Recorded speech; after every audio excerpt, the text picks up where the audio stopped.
Hey everybody, welcome to the Kick-Ass Readers Podcast, Season 1, Episode 11. I'm RJ Botla. I am Tiger Hebert, and we are here today with special guest author JD Franx, the author of the Darkness Within saga. Hey JD, introduce yourself. I'm JD Franx, I guess. Not much more to say. Nobody introduced me. Nice. So, I was gonna say, so what was the title of your series? The Darkness Within trilogy is the first three. Nice. And you've got 4 books out? Altogether, yeah. 3 novels and 1 novella. Nice. How long you been writing? 6 years now. That's mine. Doesn't take anything to get involved in it. About 6 years.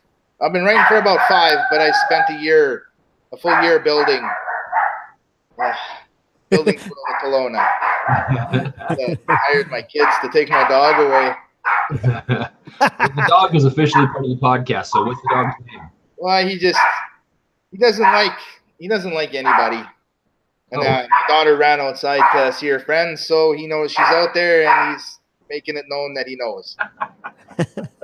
That happens, man. So you said you had spent a full year just doing, was it the world building in your world of Kelowna? Is that what you said? Yeah, full year. I just spent whatever free time I had, mostly building the world, working on the history.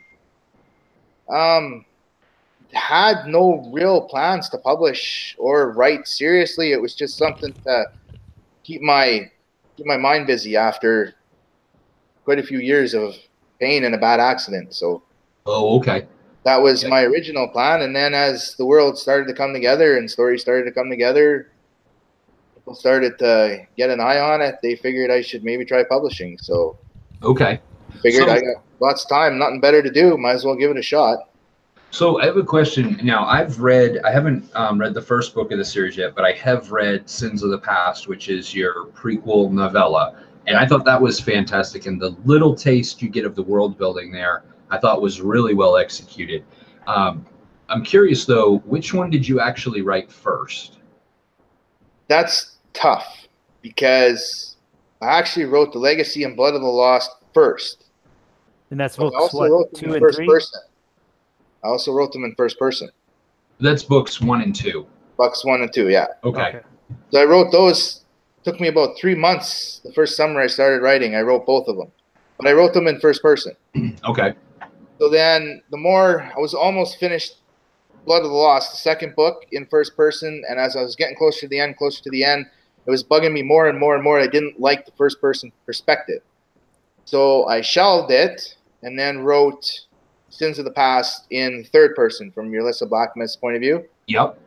And right there, I knew that I had 2 big books to rewrite. So I did. Okay. I converted from first person to third person. It took me another couple of years. Wow. But it was apparently well worth it. So well worth it. I mean, your series has taken off, and I don't know how many of our viewers are familiar with your work, but Legacy, the first book, it has taken off. It's done very well for you, and you've seen a lot of success as an indie author with your trilogy so far. So I think it was definitely it was worth that time.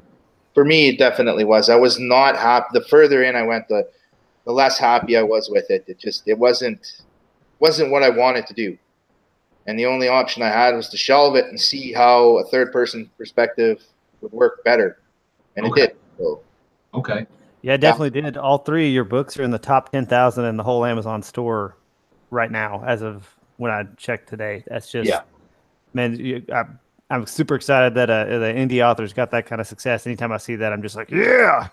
Absolutely. Because Legacy's been out for almost 2 years, so it'll be 2 years in the end of October that Legacy's been out. So for it to still hang down around there, I'm pretty happy.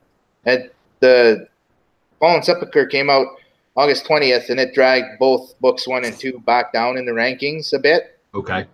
But they were still doing decently well at the time. So before we get into our kind of our topics and our agenda for the podcast, if for somebody who hasn't read any of your books, I I noticed that if you look on Amazon store, your books will fall into a large variety of different categories and subgenres. Yeah. To somebody who's just a general fantasy fan, like what subgenres? To me, I say like dark fantasy for your work. Dark But fantasy is the biggest one, yeah. okay. So is that the best way to describe it for you? Pretty much dark fantasy with lots of what you call high fantasy, the high magic, lots of magic. Okay. Lots of magic. Every magic user pulls magic from a different source in my world. Okay. You know, yeah, it's pretty common in whether you're in TV, book, series, magic is either in the last 10 years it's been really subtle like Game of Thrones, Yeah. or it's been overabundant in like the Dungeons and Dragons, anything from Dungeons and Dragons. Right. Where magic is more abundant, at least before the Weave Bell anyway. And that's what I like. It's what I grew up on. R.A. Salvatore is probably my biggest traditionally published author and my biggest inspiration. Oh, sweet. And on the indie side would be Michael Manning, and Michael Manning's books all have lots of magic. Very cool. So for me, it was just, it wasn't as common, lots and lots of magic in books. So, and that's what I wanted to do. So I made lots of magic in mine, but then it's also got a very dark edge. Yeah. They're very dark. There's no doubt about it. And you can tell that as soon as you read through like Sins of the Past, Yeah. you can get that feel for it right away. Yeah. So, I mean, I think that's, if somebody reads that and they like that and they're okay with that level of darkness or dark edge, do you think that they'll probably be okay with the rest of your books for the more sensitive readers, if you will? Well, I put warnings on at the beginning. There's warnings on in my synopsis for Amazon because it does deal with some pretty serious topics. Okay. Who can have triggers. Yep. Unfortunately, it's just the way the world wound out. I like all kinds of fantasy. I like when the hero becomes all powerful quickly and takes over the world. But for me, I like a touch of realism. Yeah.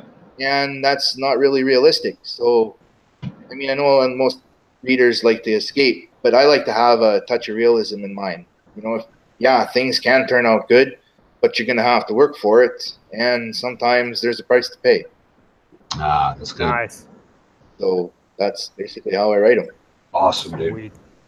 So 2 things about JD. Number 1, if y'all have seen his book covers on Amazon, they are bad to the is-ass.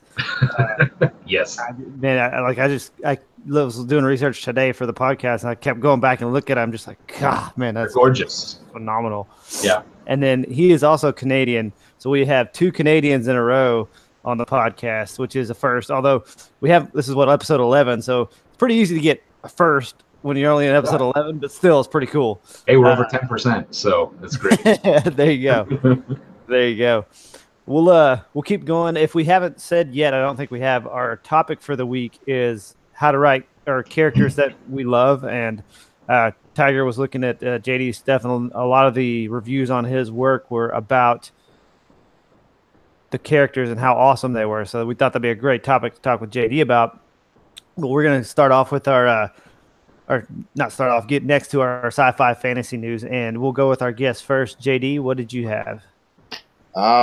Actually, I just got done watching a couple of days ago the new trailer for the Red Dead Redemption game, number 2.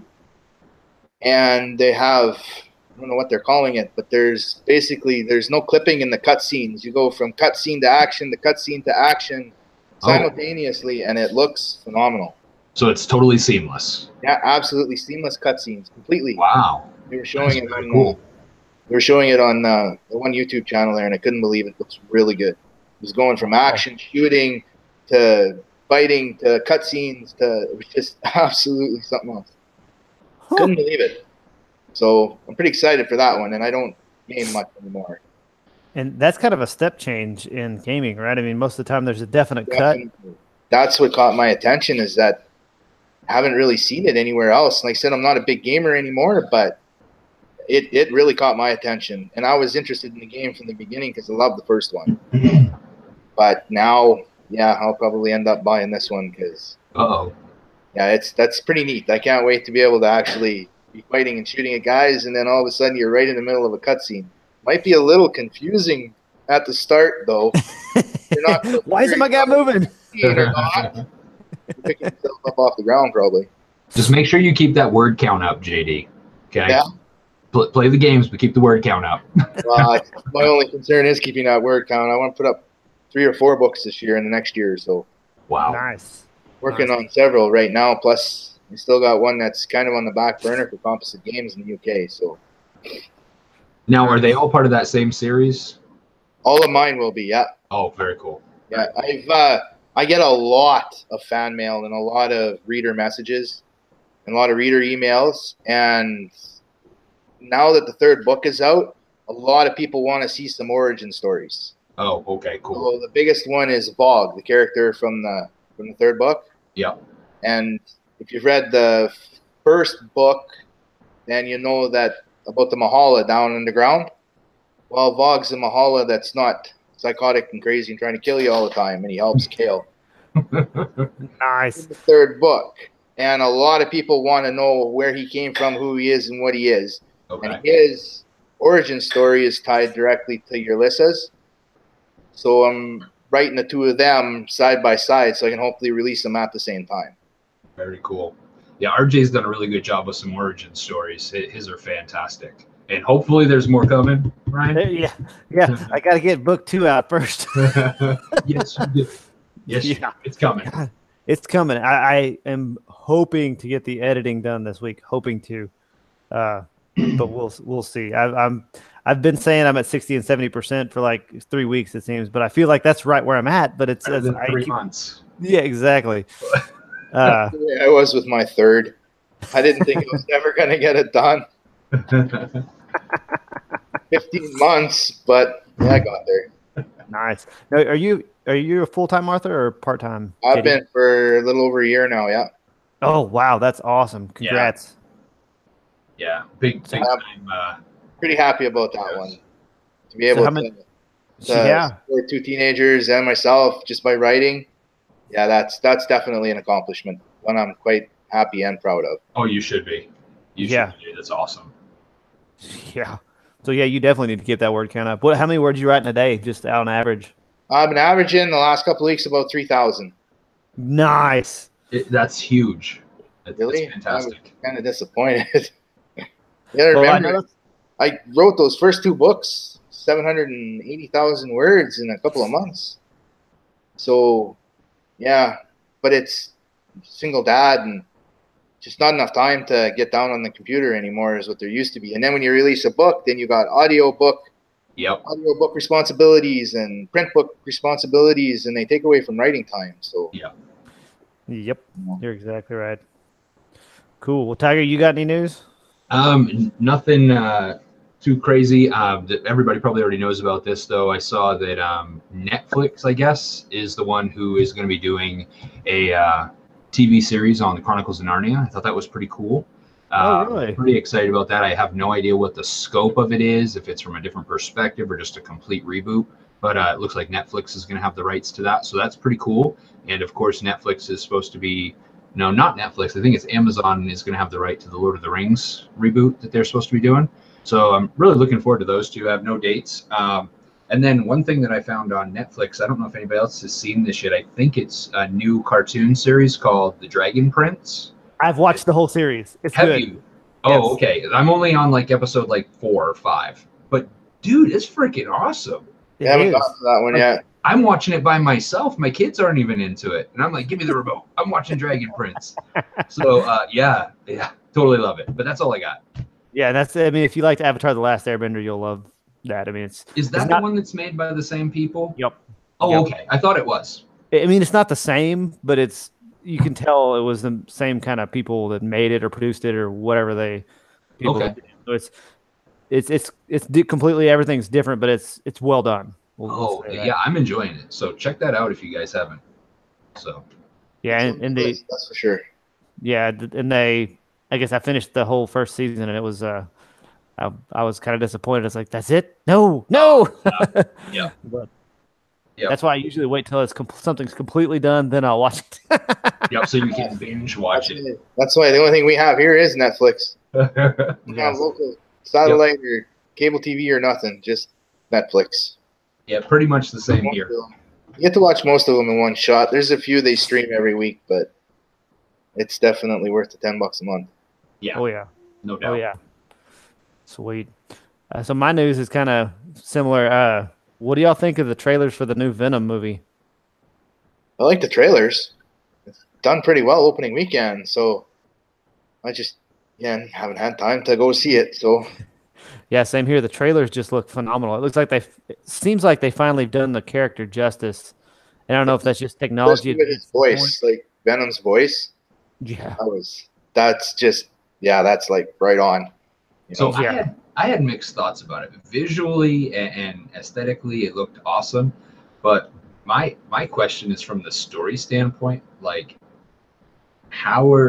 what's the story angle of a anti-hero only movie?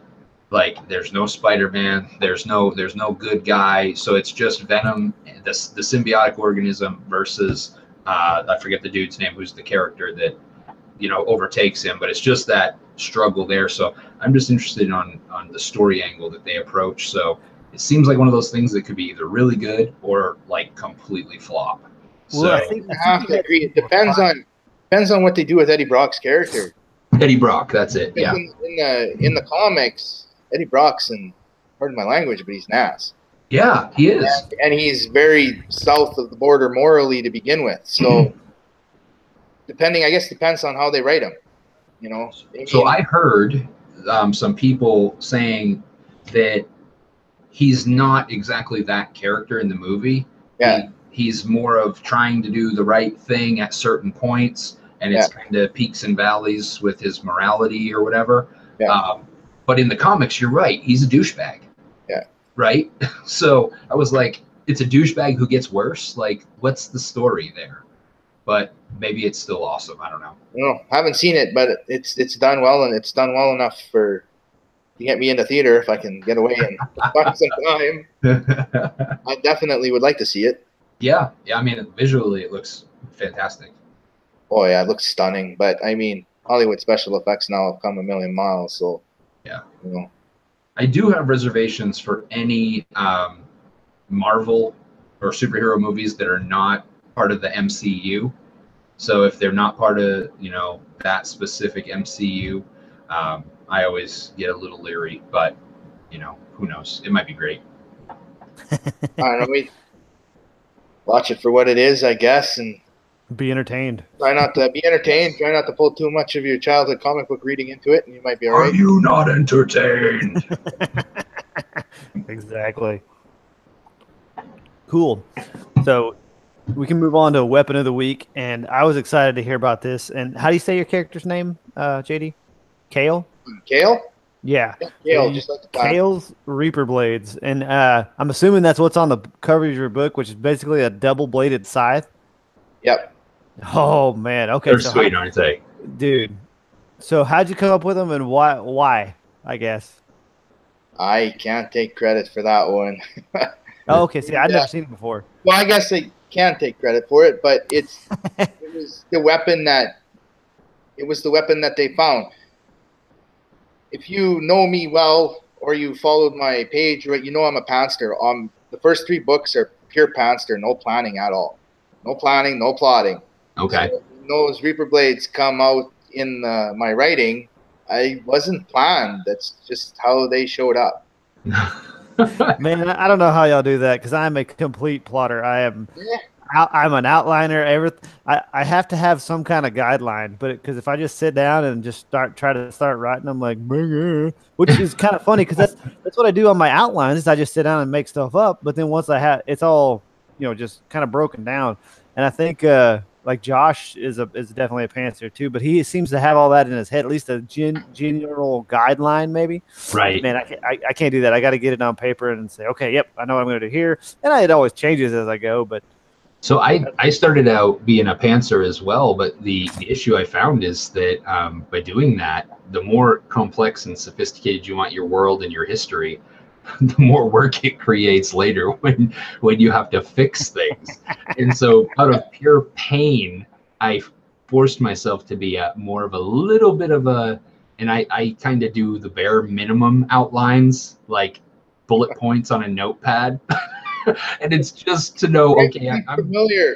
Yeah. 1,000 words into the fourth book in the series. It'll be its own trilogy or beyond. But I'm about 20,000 words into the next book, and I'm only 20,000 words in because I took a couple of days and did the base plot of the fourth book. Right. I couldn't do it anymore because the world has become so big with three 700-page books. The world's become so big that there was just too much here, so I had to sit down and put it in a certain direction. Yeah. Once I did that, then oh man, yeah, knocking off 3,000 words a day is only writing a couple of hours a day. That's awesome. It's a lot easier. I'll give you that. And I never thought I would say that because I still panster almost everything I write outside of that basic outline, but that basic outline now is giving me a direction to go. And that's made a big difference in my word count. So it was just too hard to do it any other way. I don't know if for you it's the same reason, or Ryan, if it's the same reason for you, but like I just forget. Like there's so much information, and I'm not even on that third book, but my books are larger as well, and Ryan's are as well. I start to forget things. So if like a lot of times when I'm doing my like mini plotting or outlines, which are usually tiny, it's really notes, so I don't forget when I'm writing the story. Like, oh, where did this come from? What happened here? What year was this? Like, it's just because I forget. Did I kill that character already? Yeah, damn it, he's dead. I keep extensive files. Put it that way. Yeah, it's the only way, because if you have somebody like try not to do any spoilers too heavily, but there's a town in the first book, the second book. Yeah, the second book. There's a town that's destroyed by the ore attack in the second town, and in the fourth book, Kale stumbles across their new town, where they relocated after the ore attack. Well, besides the mayor and his wife, for the life of me, I couldn't remember all the other townspeople's names or the important ones anyway. So now I'm flipping back through all my files and my written notes trying to find Karenwood. And sure enough, I found one file, and it's got all my Karenwood information there. So we're good to go. Yeah. And I have hundreds of them. Hundreds of them. Every town, every faction, every country, everybody. Because there's no other way to keep it straight. It's They're bringing stories. It doesn't want to remember them. Yeah. I agree. Welcome to the dark side of the plotters. It helps. It definitely helps. Awesome. Sweet. Well, we didn't really talk about the weapon of the week other than it's badass, and you should check out his book covers because it's badass. It just looks awesome. But let's go on to the main topic of the week, and that's the characters, and specifically creating characters that readers love to read, we love to write, and that just jump off the page, right? So what do you guys think makes a good character as a reader and then as an author? Well, so one thing I want to interject before you go into this, JD, just to expand on this a little bit. So when I was reading through your reviews, and I've read through your reviews many times, just because I've been very impressed with the success your series had. You know, one thing that stands out all the time is that people, they don't just say that they love your characters. They say that they love specifically your character development through the stories and the way that progresses.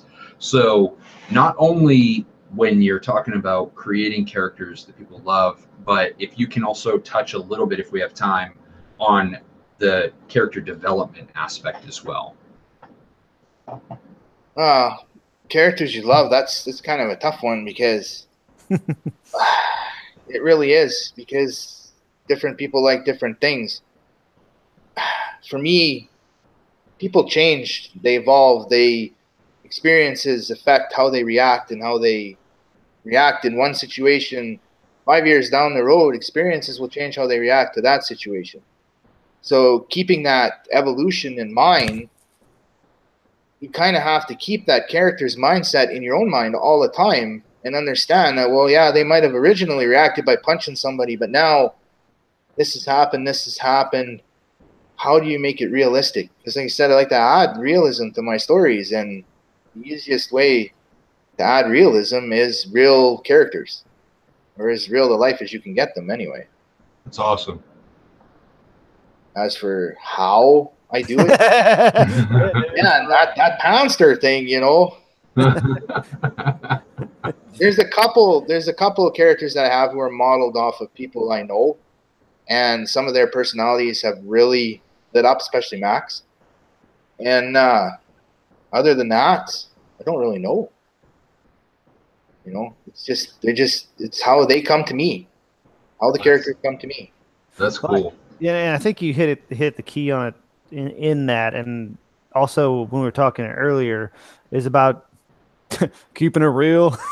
Sorry, but really adding that element of realism, not just making just as a cliche, I guess which is there's nothing wrong with this, having the villain just be evil for evil's sake, and he's just evil and more evil, you know, but have some kind of human element to him that really brings that character out, and then the hero can relate to that as well, and to see that, well, she is, you know, potentially still a person in there, but I still got to kill him, right? You know, so it's it's one of those deals, in my opinion. It's definitely it's not something I find easy, and it's something that I definitely is always on my mind. It's trying to make sure characters don't react to the same situations if years have passed, especially for Kale, because in that third book, he spends a many years. I won't spoil it, but he spends many more years than what everybody else does, having different adventures and different nightmare situations. And 200 years is a long time, because he experiences 200 years outside of Talona's time frame, and that was tough to make sure that I didn't evolve him too far, but made sure that he was still relatable. Yeah, don't want to spoil it for anybody who's not watching, but for anybody who hasn't read them yet. But yeah, definitely don't spoil the whole thing. No spoilers. But yeah, I mean, 2 centuries of experience, that's a lot of experience. And I guess that kind of makes you think when Tolkien wrote his elf characters, how they kind of seemed aloof and quote unquote better than everybody. Well, because they had all this experience to know that the petty things, I'm doing air quotes for those on the podcast, things that people were fighting over. I mean, it seems super important, but in the grand scheme of things, when you're that long lived, how important is it? Yeah. Right? You know, that's a fine line to walk. That's pretty cool, man. Yeah.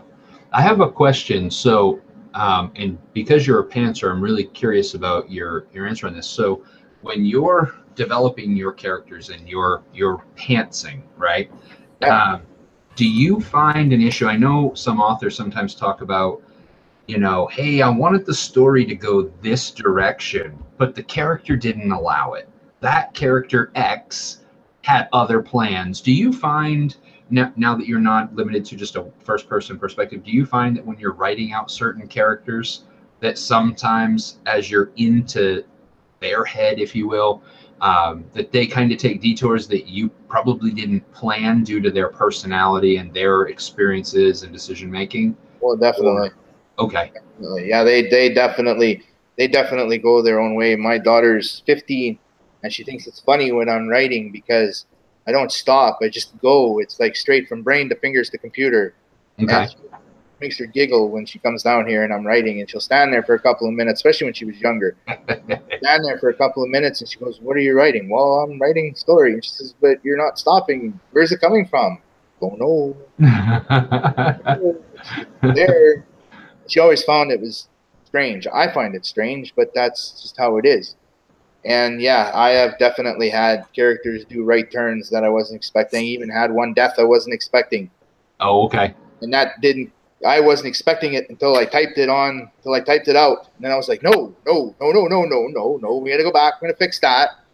And I couldn't get out of that chapter by fixing it. I couldn't. Oh, Every time I tried to go, I ran into a wall. As close as to having writer's block as I've ever come. Wow. Thought.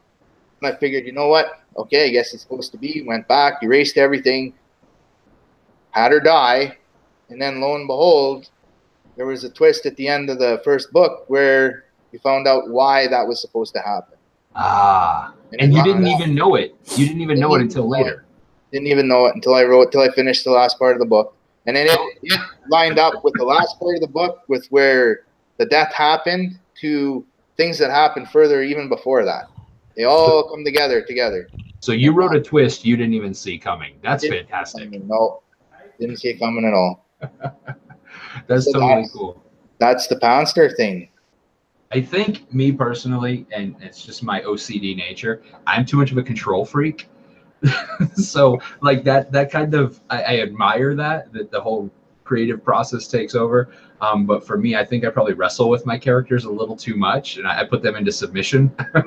I learned my lesson. I learned my lesson from that one, and I don't do that no more. Oh wow, that's awesome. Let them do their thing, go where they want.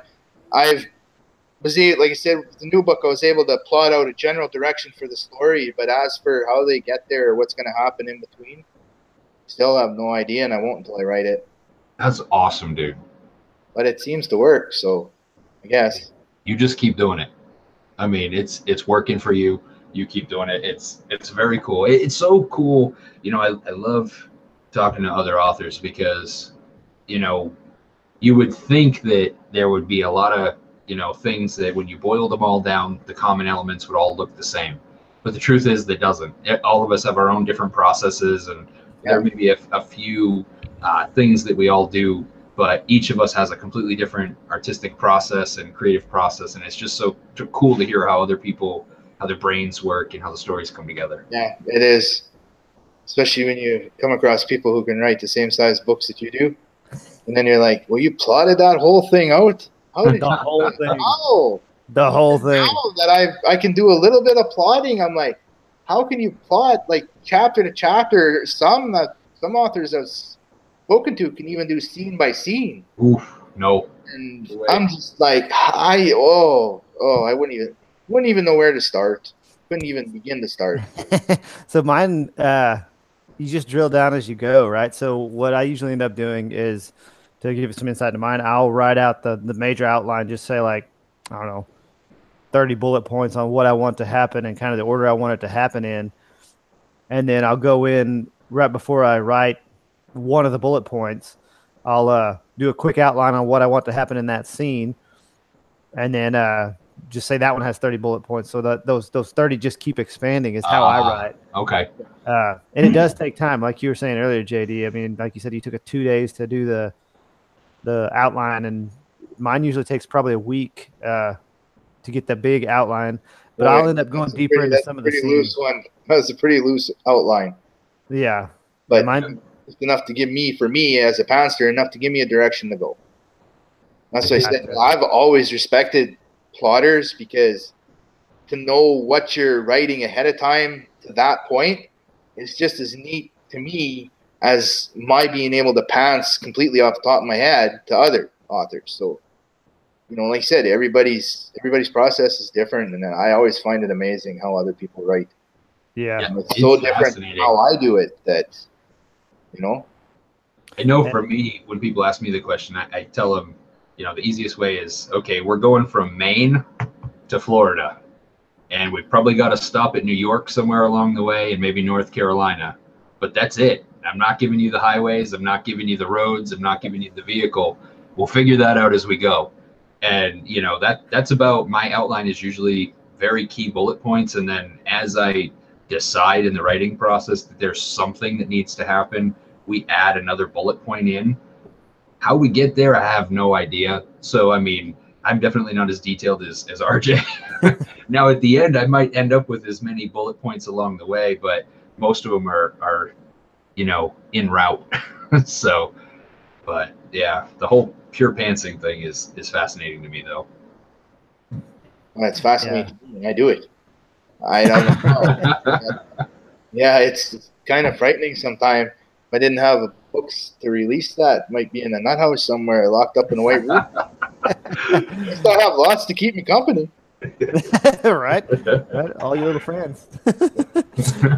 So over in the chat, looks like we got a good mix of pantsers and plotters.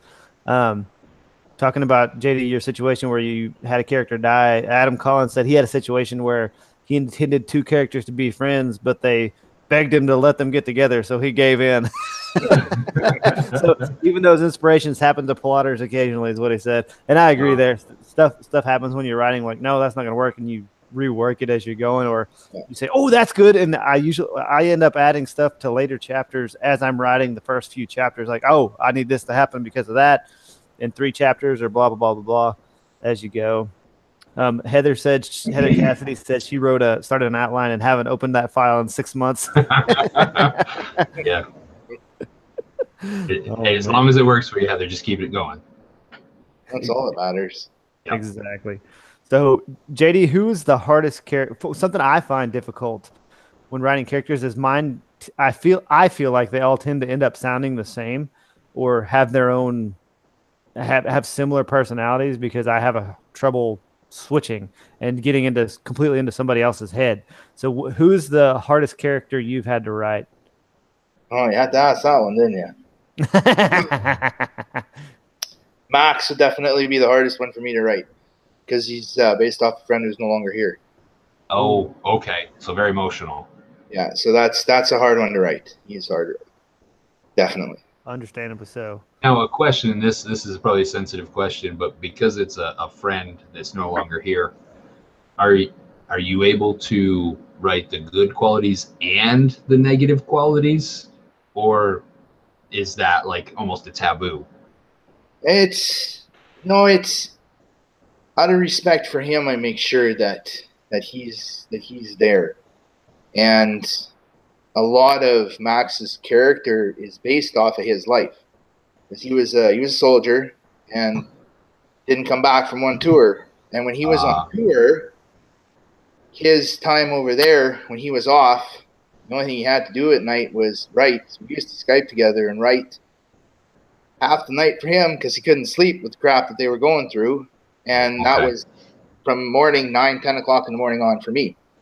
And we wrote every day for months and months and months and months, probably well over a year. And I got to know him just as well as I knew myself. And he said, when you asked about the podcast, Skyping was the only thing I knew how to do. But okay.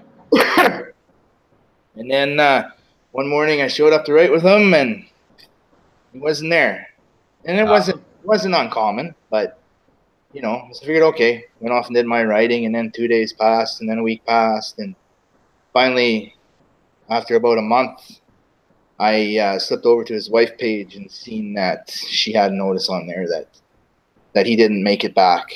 And so yeah, after so many mornings together and getting to know somebody so well, especially with camera and video link, and like, you get to know their personalities, people's personalities better, their intricacies, their little quirks and twigs and stuff like that, right? So I was able to put a lot of that into Max. And yeah, he's tough to write, but unfortunately he did have a bad temper, and Max has a bad temper. So I couldn't sugarcoat it, because if he were here and he said, sugarcoating mine, and he'd come through that computer and kick my back. That's just the way he was. He was a ranger through and through. Okay. Yeah, he was a ranger through and through, and he started off as a combat medic, so he had both sides to him, good and bad. Just as everybody does. Yeah. Yeah, we all do. Realism. His character is the hardest to write, but it's the one that gives you the most satisfaction, definitely. And you said that that's one of the origin stories you wanted to do. Did I hear you say that right earlier? Max's character, yeah, because like most things in Kelowna, Max isn't what he appears to be. So he has an origin story too. For those who have read the 3rd book, they'll understand where that origin story is going to take place. Okay. But yeah, it's definitely one on the list. There's quite a few I want to do. The ones whose characters' stories are a lot deeper than just Kale only being 20 years old, Ember only being 20 years old, Kia only being 16, 17 years old now. Okay. So But there's characters there who have thousands of years under their belt. And those are the ones that readers want to see origin stories for, and those will open up other series for me down the road. So I like the idea of the origin stories. Okay. Nice. So that brings up a good point. With side, quote unquote, side characters are not the main protagonist. I like the origin stories to kind of bring out them and have them be the hero in their own story. That's kind of what I'm doing with some of mine. Or villain, yeah. Yeah, hero, villain. That's true. That's true. That's true. You know, Very true. when you have that many years, you said that many years under your belt, you know, personalities can change. People can change drastically. Yeah. Depending on the events, world events around them, their personal lives. Yeah, I'm actually looking forward to going back and writing some of them a lot. It's actually a struggle to stay on the 4th book right now, but I want to get the 4th book done because otherwise origin stories are going to spoil the 4th book. So yeah, I got to push to get the 4th book done. Then I can worry more about the origins. I'm still writing them at the same time, but you know. Yeah, I do that too, and it's hard. you get fired up about something. You're like, oh, I want to write that, and away you go. My problem is if I kept doing that, it would take me a year, 2 years, and then I'd have 12 books ready. Time. So, who said writing couldn't be fun? That's right. Nerve-wracking, but it's also fun. Oh, sorry, I got distracted by the chat. That's first time. What, 40 minutes in? Hey, that's not bad. Hey, that's not too bad. You did pretty good. But hey, you're actually chatting it, Tiger. Good job. My potato computer's allowing me to have two windows open at the same time. You're lucky. I can't even get the chat up. Yeah, it's a whole interesting aspect. I at least once during each episode I'll get distracted by it and completely just be silent for a minute or that kind of stuff. It's probably a good thing that I can't see it, or I'd be distracted through the whole thing. Well, that's part of the reason I usually don't open it, but the other part is my computer is really on its last legs. So, yeah. Oh man. So how many? What? Oh shoot! How do I ask this question? 42. Dang, how'd you know, man? When you're writing a series and bringing in new characters to the old, is that harder or easier for you guys? I haven't had any problems yet. Again, though, Panster helps because they make themselves known when they come up. My bailout question for everything. Hey, there you go. They show up on their own. There's not too many extra characters were in the outline. I'm trying to think what I had for an outline, and new characters kind of make themselves known. For me, anyway. And they're kind of bred out of necessity too. Sometimes, I mean, if he's traveling through I don't know, new area, there's got to be a ruler or a king or something like that. So then there's that, and then there's got to be an army or somebody causing trouble, right? Or it's just kind of, oh, okay, he went through there, or else you do it in the one paragraph. Might have been off more than I chew. Then I can chew with the fourth book because they opened up a whole new area of Kelowna, one that was completely off limits to everybody else for the last 5,000 years. Ooh. So, yeah, I've been doing I wouldn't say plotting, but I've been doing a lot of thinking and planning and taking notes about how to make that specific area really different. You know, some places can cut off from the majority of civilization for 5,000 years. That's a lot of evolution without, I mean, there are people up there, elves up there, people up there, but that's still, they're pretty sparsely located. So that's a lot of evolution, and a lot of different things can happen up there in a world that evolved with magic, which Kelowna has. So that one, I'm definitely spending some time, I wouldn't say planning or plotting, but idea storming for sure. So I've kind of been in the same boat with my books, and so Ryan, you've read my recent book, The Halls of the Fallen King, which is the second book in my series, and there's a cast of characters. There's a group of heroes that are survivors from the first book, and they're off on a new quest to identify this dangerously expanding source of magic. So they have to go into a new setting. They have to go into these abandoned dwarven ruins, and the antagonist. Well, I guess there's one primary antagonist, but then there's a whole different set of adversaries that the characters encounter, and they're all new. So for me, it really had to be a lot of, extended world building. Like the world building's never done. Like you said with Talona, they're exploring a new part of the world that's been uncovered. Well, this was a region that they were in, but this is they hadn't been into the dwarven ruins, and there's certain races that they encounter for the first time. It's kind of like R.A. Salvatore's Underdark, right? So surface is one place, but then the Underdark is a whole different place. So for me, I had to be very methodical and very paced and measured in the pace of laying out the backstory and the world building. So it was really rich and well woven. And then without spoilers, at the end of book 2 in my series, the characters, they're about to experience a new setting all over again. So then it's kind of like we're at ground zero all over again with new characters, new setting. So that world building is constantly this very methodical process to make it feel like what you don't want as a writer, and you can correct me if I'm wrong, but you don't want the readers to feel like they were just dropped into a new scene that was just created, that you want them to drop into a scene or a setting or a world that feels like it's been there way before they got to it. Yeah. Right? You want that richness of history and depth and all these little minute things. You don't want them thinking that they've been there before either, especially earlier in your series. So yeah, I completely agree. Definitely won't be correcting anybody on that one. Yeah. Yeah, totally. So J.E. Oh wait, shoot, I forgot her last name. Harazi. Harazi. Nice. Right. I think you probably did better than I was fixing to try. But she says, as all you guys are fantasy authors, and I believe epic fantasy, which I would say, most of us are. Epic fantasy is a broad category. Do you all write? I have a hard time reading you all and not saying y'all. Even when I read it, I just automatically say y'all. just run with it, buddy. Texas is strong in you. Yeah, that's all there is. I speak 2 languages, English and bad English. And do y'all write multiple POVs, or do you stick with 1 or 2 characters? One of my CPs writes Sanderson style with a ton. I'm assuming a ton of POVs. I use for mine. It's usually 1 POV for the smaller books.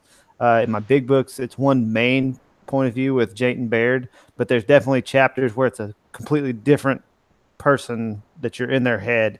And in book 2, there's going to be a lot more of that because the world expands in mine. But you write all first person. So even though you do explore different characters, all of your writing is first person point of view. In the Centurion series, yes, Jayton is in first person. In my Edgewalker series, my urban fantasy, it's first person. But in my 2 origin stories, it's third person. And anytime it's not in Jayton's head, it is third person. Okay. I guess I didn't notice that. Okay. Yeah, there's not as many chapters in Fire Eyes Awaken that are not in Jayton's head, so it's a little more subtle. But in the next book, there's definitely a lot more outside of his head.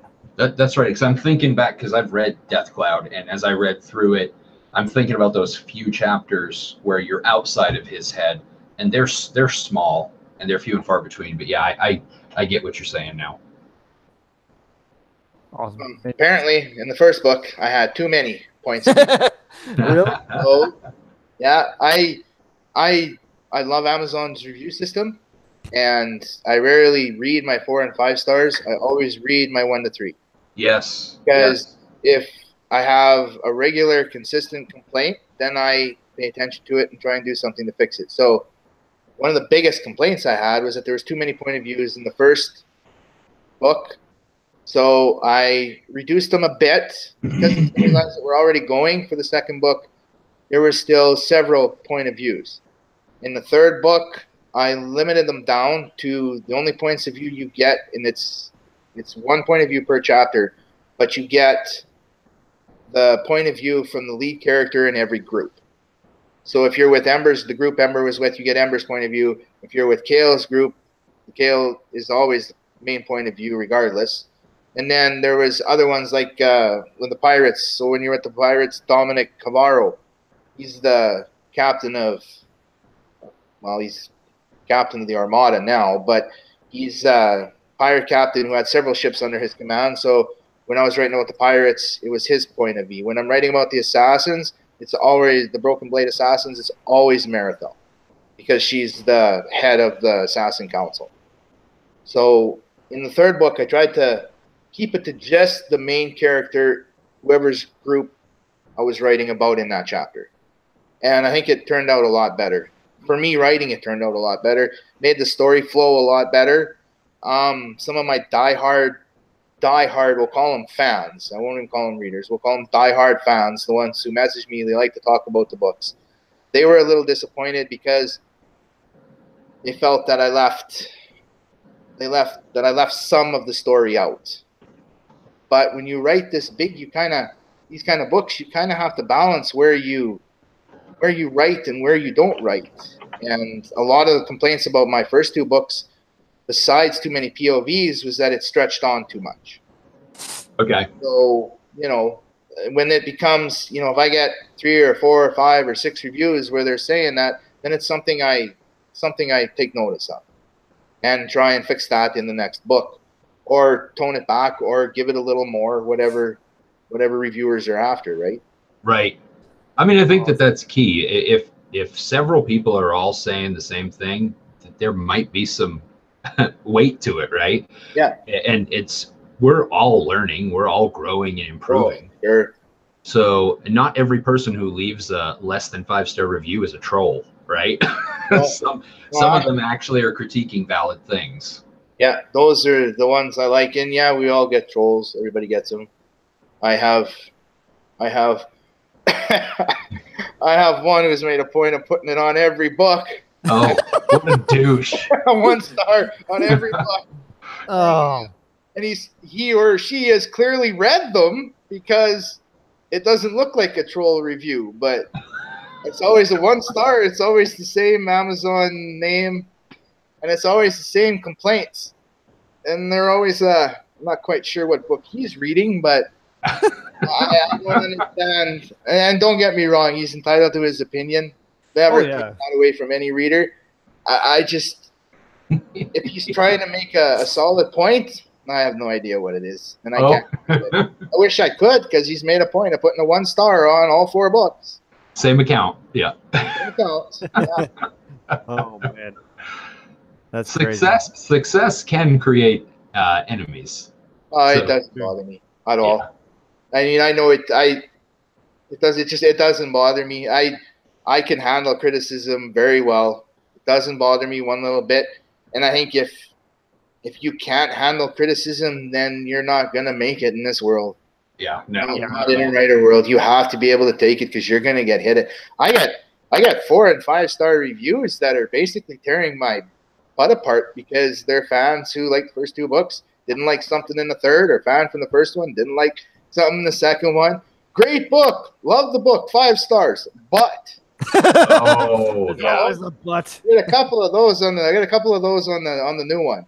And that's actually really good, because it gives you a better idea. I run a lot of beta readers. Like I do, I run 20 beta readers every book. But it still gives me a general public insight. Because, I mean, let's face it, when you're picking beta readers, you're usually picking, like for me, I pick from fans. For me, I have a list of over 70 readers and fans who want to beta read for me. And if they do a good job and an unbiased job reading, then they'll keep beta reading for me. But if they do a beta read for me and say, "Oh yeah, I loved it, everything was good," then you're likely not going to be beta reading. Something to work with. Yeah. Some of my best beta readers know they don't hold no punches. No, it doesn't help us any. In the third book, I had 4 major scene rewrites because of my beta readers, and the ones who were really good were consistent. I said, "This needs work. How about this? How about this?" And yeah, it was worth the extra time doing the rewrites for them, definitely. Oh, absolutely. They don't do you any favors just by giving you verbal bouquets of how great it is. There's no point in any of that if that's all that they give you. If you're selling books, you know you have something. Yeah. You know, if you're even if you're not selling very many, but if you're selling books and people are telling you that, you know, you got a good story there, then you have something. Yeah. You know, so, okay, I have a story. Well, you know, how do I make it better? You know, okay, I got a decent story. Well, I don't want a decent story. I want a great story. Getting better. I want a great story. I want a phenomenal story. You know? So about a B2 average, you know, solid B. Solid B. Yeah, we're passing with a C minus, but we're passing. Do we have time for like a mean tweets edition? Like maybe that needs to be like one whole episode. Yeah. I mean, I got a horrible comment on one of my Facebook ads the other day. It was just like, oh man, I can't remember what it was because I try to forget. I'm like, wow, I can't believe you actually typed that out and hit send. This was an ad you were running on a Facebook post or something? Yeah, it's for my Kickstarter. I think I sent that to you. Remember? Oh, yes. Oh. That was totally a troll. Like that was. I read those ones you sent me. Those had no merit to them whatsoever. No, but I was just like, wow, I'm saddened for you as a person that you actually can think like that. But well, they were actually like the ones that they sent you. They actually didn't know who you are. Like they didn't. No. They were not factual. It wasn't even an opinion thing. It was just like you're a greedy, you know, beggar. Yeah, exactly. So JD, do you have any particular, other than the 1-star trolls, do you have any particular like super like worst review or worst, you know, tweet or Facebook comment you've got that was like, oh, that sucks? I definitely have one that sticks out. Yeah, from can't remember if it's from the first book or the second one, but it was either The Legacy or Blood of the Lost. I can't remember now, but they were definitely excited about my religious overtones, and I'm not a religious person. I'm agnostic. Probably haven't been to church since I was 10 years old, and yeah, I had absolutely no idea what he was talking about, and he was quite adamant that I was. Well, you'd have to go back and read it if it's not one of the ones that Amazon has Take it off. Lost a lot of reviews on those two books in the last year, a lot. So it might not be there anymore. But yeah, it was something about the religious. I don't know. It was religious related, and people like me make him sick. And did you read the right book? He didn't elaborate enough to understand. Like I didn't understand where he was coming from, because I mean, the only religion that I write about in my books is the gods and those who follow the gods of Delona. There's no religious overtones because which you made up. What I made up. And I don't know. I don't know enough about any religion to push it in my books, and I wouldn't anyway, because that's not who I am. I'm agnostic, so I believe in a higher being, and that's about as far as I've ever thought about it. Like, sir, I'm pretty sure you have the wrong number. You're drunk. Go home. Hang up and dial again. Like I said, I don't begrudge any reader or fan their review. That's just every now and then you get one you just can't wrap your head around, and that one stands out because I couldn't understand. I didn't understand it. Didn't make any sense. Yeah, J.E. Perazzi. That's it, right, Tiger? I think so. Well, ask her. Don't ask me. She's listening. She said earlier 1 star is kind of the badge of honor for authors or something like that. How did she put it? Basically, it means you're a real author once you get your first 1 star. I kind of agree with that. I was like, I hate to see it, but thank you, 1 star reviewer. You cared enough to write something. That's what I like. If we could get the people who like the books to care enough to write something, But I will say I did not write near as many reviews as before I was an author until after. Like as soon as I became an author, like, oh, I need those. Okay, any book I read, I write a review every single time. But before that, I was like, man, that was an awesome book. I'll tell my buddy and this buddy, and that's it. I never wrote a review on them. But as per normal on the Kick-Ass Readers podcast, we are going over, but we're gonna have to go through the last 3 sections. So, JD, what are you reading / listening to?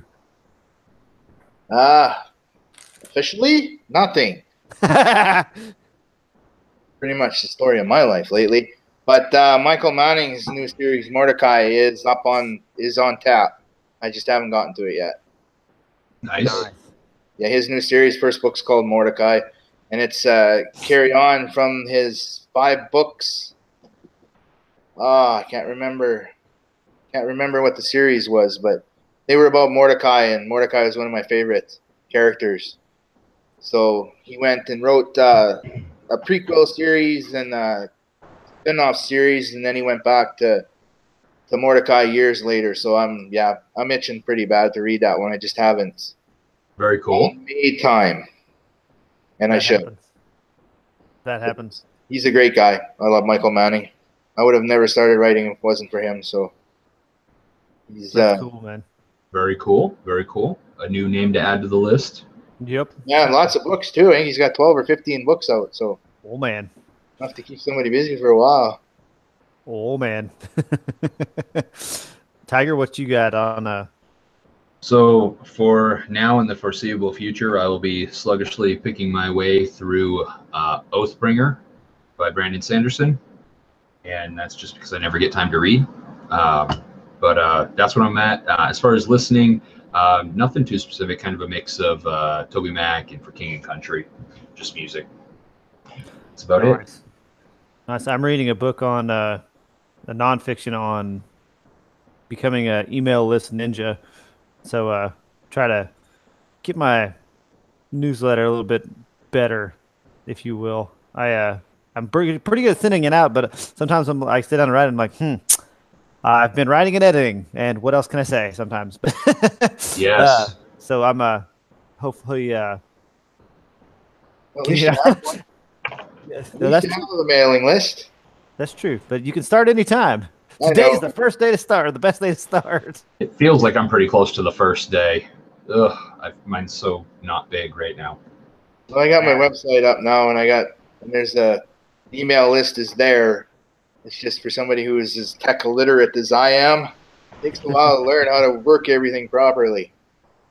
So that's definitely you'll get it. Once I get the new audiobook ready and the print books ready, then that's definitely first on the list of things to do.